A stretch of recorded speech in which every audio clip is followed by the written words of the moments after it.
Welcome to This Explainer. Okay, right off the bat today, I want you to step into a totally new role.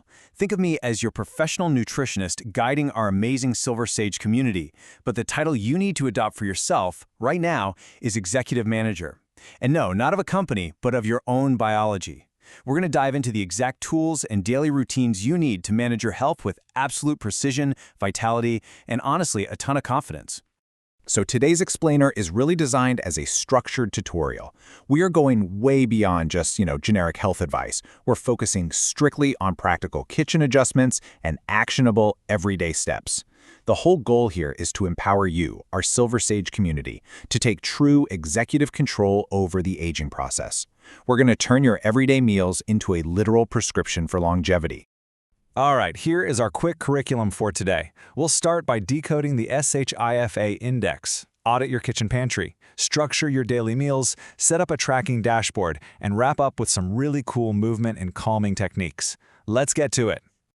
Okay, kicking things off with Section 1, the SHIFA Index Explained. Now you might be wondering, what exactly is the SHIFA Index? Fundamentally, it's a mathematical tool, and it solves a very specific problem that happens as our bodies age, which is our declining ability to process sugar efficiently. See, if we eat foods that just flood our system with sugar, it creates this massive cellular stress event. No good.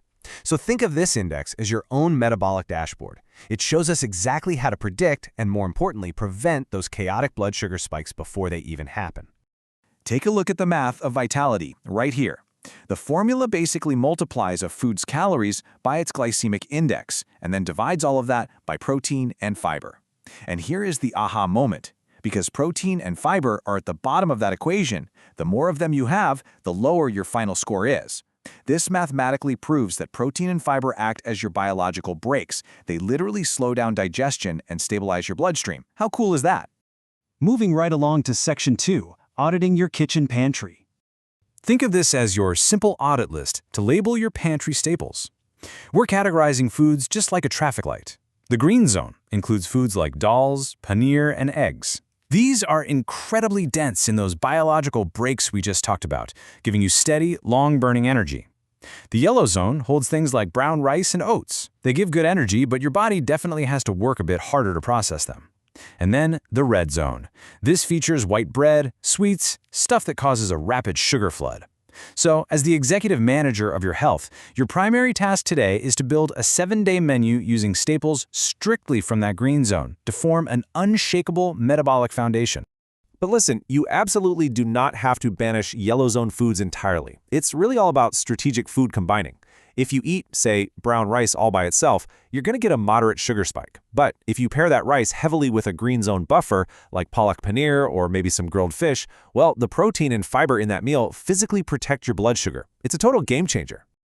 All right, let's look at Section 3, structuring your daily meals. So, why does timing matter so much? Simply put, you really want to schedule your daily meals to match your circadian rhythms. Your body's insulin sensitivity actually peaks in the morning and early afternoon. By front-loading your calories and making breakfast and lunch your largest meals, you're working with your biology, not against it.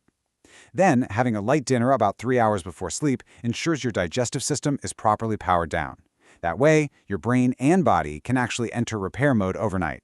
And this timing naturally builds right into how you sequence your meals. You can actually lower the glycemic impact of a meal simply by changing the order in which you eat the food on your plate. Start with fiber first, like salads or greens. Then move to proteins and fats, like your dal or eggs, and finish with your carbohydrates last, like roti or rice. Following this exact fiber shield sequence builds a physical mesh in your intestine, and it mechanically slows down the absorption of sugars from those carbs. To make all of this feel effortless, you really need a clear morning routine to anchor your metabolism using these SHIFA principles. And the great news is, there's a framework here for everyone. Vegetarians can kick things off with warm cinnamon water, basan chilla, and paneer. Non-vegetarians can go with warm water, walnuts, and eggs. And vegans, try some lemon water and a sprouted mung salad. The biological objective is exactly the same across the board. Start the day with green zone, high-protein, high-fiber foods to set a rock-solid baseline for your entire day. On to Section 4, tracking your metabolic dashboard. The absolute most critical way to monitor your real-time metabolic efficiency is by tuning into your own body signals. We call this postprandial awareness. Just ask yourself, how do you actually feel immediately after your largest meal? Are you riding a wave of steady, clean energy? Or are you getting hit with that heavy, sluggish food coma?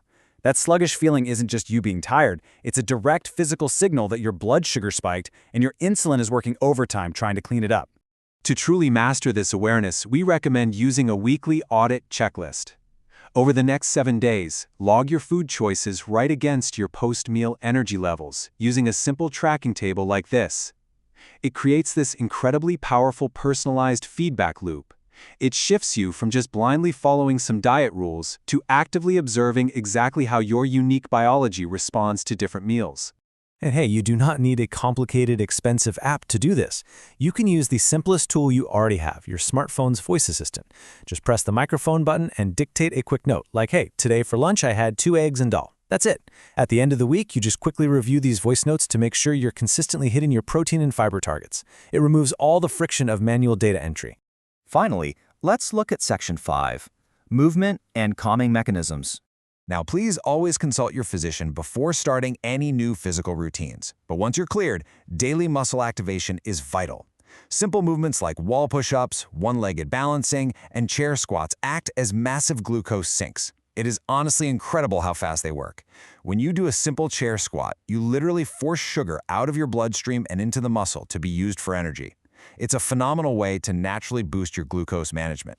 Take a look at this. This is your vagus nerve, the biological brake pedal for your autonomic nervous system. As we age, our nervous system can get a little noisy, constantly keeping us in a state of mild stress. But by physically stimulating this nerve through controlled breathing, we can force our body to flip the switch out of fight or flight and right into a calm rest and digest state. Let's walk through the exact steps for doing this using the 4-7-8 technique. You inhale through your nose for 4 seconds, hold it for 7, and exhale for 8. But the real secret to making this work is the straw method. Purse your lips like you're blowing through a tiny coffee straw. That restricted airflow makes achieving that long 8-second exhale incredibly easy. And remember, strictly limit this to just 4 cycles. Anything more can actually overstimulate the system, so 4 cycles is the absolute sweet spot to calm those nerves.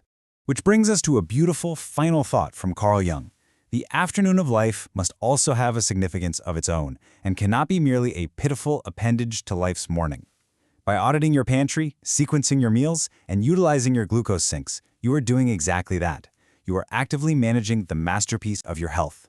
The tools are literally in your hands right now. So ask yourself, what single executive choice will you make at your very next meal to secure your vitality? Thank you so much for joining me for this explainer, and I highly encourage you to keep exploring and applying these SHIFA principles.